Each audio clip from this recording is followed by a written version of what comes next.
very hardy native plants, completely flash out dead. That looks like it's been hit with some kind of a chemical. And we've only seen this in the last couple of years, and there's another one there, back over there. We're seeing mature madrone trees, which are 70, 80 feet high, flash out dead, just like this. USDA refuses to investigate it. The pH typically around here should be about 5.6. Well, since the contrailing got heavy, I watched the pH here in these forests, well, go up, I guess would be the word. From 5.6, it went about 20 times more alkaline. Very big red flag of fallout from these materials are pH changes to the forest floor. We have very extensive studies from the U.S. Department of Agriculture on the soils in our region, and those soils have changed in 5 to 6 years. The pHs have changed in this area as much as 10 to 12 times toward alkaline in 5 to 6 years. I've personally been in the forest testing with USDA soil scientists who just scratch their heads and seem to have no explanation for incredibly profound changes in pH, which is affecting the ecosystem here tremendously. Aluminum buffer action, aluminum hydroxide is what we think it is, plus the barium carbonate, strontium titanate, strontium oxides, barium oxides, probably some aluminum oxides in there. This has apparently driven on acid soils about 20 times more alkaline to about 6.8. There are simply too many dots here that connect. Our skies are almost never blue anymore. That is a named consequence of geoengineering.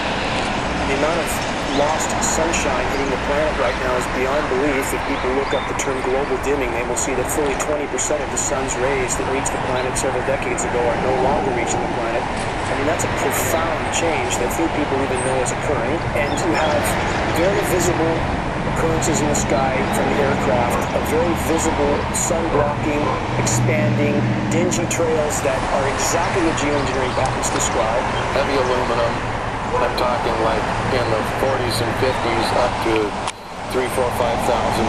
That's still common. Barium, strontium to somewhere 40 or 50 to again about 2 or 3,000. Same for both barium and strontium. Where is this mountain of metal coming from? Why is asthma, ADD, Alzheimer's, autism, all elements related in many studies to aluminum or particulate inhalation? Why are these ailments going off the charts with no apparent explanation? Why has respiratory mortality in the continental United States gone from 8th on the list to 3rd in 6 years?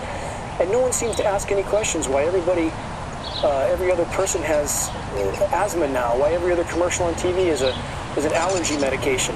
And again, when David Keith, the world's most recognized geoengineer, was asked on the record, had there been any studies done as to the consequences of dumping 20 million tons of aluminum into the atmosphere, his answer was patently no. Wherever you see the jet chemtrails go over, you're going to get aluminum, barium, strontium coming down on you.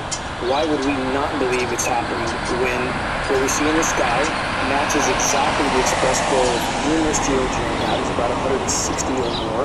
Why would we not believe this is happening when every element showing up in the rain tests are the primary elements named in those geoengineering patents? Why would we not believe this is happening when we have escalating levels in very short time frames, as short as 5 years? We see rain levels of aluminum, for example, escalating as much as 50,000%. California air quality studies do not show these metals migrating from China, and it's of recent origin, so this bombardment of heavy metals that's raining down on us is coming from somewhere. Why would we not believe geoengineering is occurring when the weather patterns are so altered here in exactly the manner stated by geoengineers and reports on the consequences for geoengineering, which are diminished rainfall, which are increased ozone destruction? We have a massive ozone hole in the northern hemisphere now. So catastrophe, target California. Now, in the case of California, we have a shredded ozone layer, northern and southern hemispheres now. The power sector is trying desperately to hide that from us. We can see our trees around town here. They're burnt to a crisp. So, and we had a recent disclosure I'll talk about in a minute from NASA. But we also have a very straightforward equation. We know from available science that when the aerosol out of the atmosphere, it diminishes and disperses rainfall. This is not about cloud seeding to create rain. Again, it's about creating artificial, toxic cloud cover. So we have satellite imagery, which I'll show in a moment, and this is what blocks our storm track. This is what's keeping the rain from falling in California. If you see off the U.S. West Coast, if you look closely near the bottom center, you can see the aircraft trailing. I don't know how visible it is to all of you, but that entire marine layer is aerosols, and all that blows in on us. And what happens when they aerosolize in the atmosphere? Again, it shreds ozone, and it diminishes and disperses rain, it reduces evaporation. This is as far as the rainfall in California, it's a 2 + 2 = 4 equation. Now, I presented this data to Gavin Newsom in the Capitol 2 months ago in his office with his aide. There's no question they got what I passed on to them, but apparently they're too comfortable in their job. You see the silvery white skies, which we see almost every morning in Northern California, the undefined, hazy, dirty clouds, skies full of sprayed aerosols is what we're looking at. These are aerosol clouds. And remember, clouds should be white, the sky should be blue. It's what it used to be. Find some old pictures and take a look. And remember that the express goal of climate engineering is to blot out the sun, to fill the atmosphere with these light-scattering particles, to block some of the incoming thermal radiation. Cataclysmic effects, but those in power don't seem to care. So, again, a mountain of toxic metals falling on all of us. Medical statistics are showing exactly what we would expect to see from this. All the human diseases that are related to these metals are going absolutely off the charts.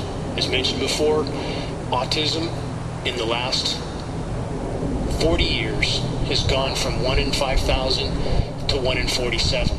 That's over a 10,000% increase in autism.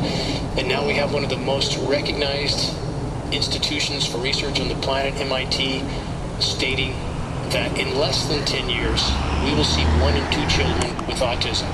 Alzheimer's, 1 in 3 in the continental US dies with Alzheimer's and/or dementia. Not dies from it, but dies with it. All of us are becoming dumber by the day. It's not a joke. It's not a metaphor. It's a fact. Our cognitive ability is being damaged by the toxic particulates we are all inhaling. A North State neurologist who sees a lot of the local patients is, in his words, extremely alarmed at their lessening cognitive abilities. They can't think clearly. How many people are getting forgetful? Your short-term memory is the first thing to go as your neurological system becomes damaged from air pollution. And now look at the studies we have. And I don't want anybody to believe a word I'm saying. Please just search this out. We're now seeing studies from major institutions stating that particulates in the air appear to be the greatest single causal factor for neurological disease. They don't acknowledge climate engineering, of course. That would be a grave mistake on their part, because the hammer of the government would be lowered on them immediately in countless ways.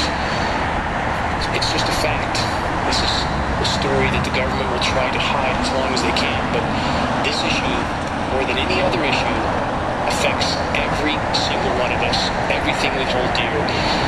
It's the greatest single effect on the future that our children may not have now because of the damage being done by these programs. A lot of sources of human damage to the planet. I'm not trying to ignore that at all. But the greatest single assault on the environment, on us, on the biosphere as a whole, is without question, mathematically, climate engineering. Typical every day, when you see these silvery white skies toward the horizon in the morning in the east, in the afternoon in the west, skies should be blue, not silvery white. And the bottom line is, even when you don't see the horizon-to-horizon trails, you are absolutely still being sprayed. When you see even the shorter bright trails, still aerosol displacement. I challenge anybody, look at the high bypass turbofan jet engine, which is all tankers and all commercial carriers. 80% of zero that passes through that engine is non-combusted. That engine by design is almost incapable of making any type of trail. So when you see the silvery white skies still being sprayed, the horizon-to-horizon trails are the tip of the iceberg for these programs. We stand today looking up into the sky and wondering what's going on. And it's loaded with chemicals, and some of the chemicals are heavy metals, aluminum and cadmium, beryllium, barium, a few others.